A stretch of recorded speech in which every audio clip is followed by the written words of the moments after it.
আজ সকাল থেকে তো দেখলাম ভালোই মেঘলা ওয়েদার আর একদমই বৃষ্টি ছাড়ছে না। তো চলো, আজকে ছিল আমার ইভিনিং ডিউটি।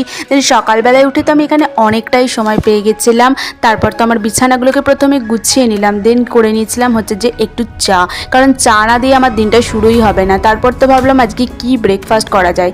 দেখলাম আমার কাছে ছিল হচ্ছে দুটো ব্রাউন ব্রেড, আর ব্রাউন ব্রেড তো নিয়েছি, তার সাথে নিয়েছিলাম ডিম আর আলুটাকে বয়েল করে নিয়ে আজকে একটু ভাবলাম হেলদিভাবে একটু স্যান্ডউইচ খাওয়া যাক।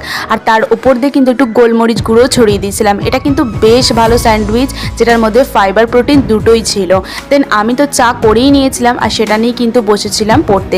কিছুক্ষণ পরার পর তো স্নান করে নিয়ে রেডি হয়ে গেছিলাম, দেন চলে গেছিলাম ক্যান্টিনে। তো চলো, ক্যান্টিনে আজকে মেনু ছিল হচ্ছে এখানে ভাত, ডাল, তার সাথে ছিল চিংড়ি মাছ দিয়ে লাউ, আর ছিল হচ্ছে এখানে মাছের ঝাল। দেন দেখো, রাতের বেলা ডিনার করেছিলাম আজকে চিকেন আর রুটি, আর রাতের বেলা কিন্তু খেয়ে নিয়েছিলাম একটু নিমকি ছিল, আর তার সাথে ছিল মিষ্টি। ভালো লাগলে ভিডিওটা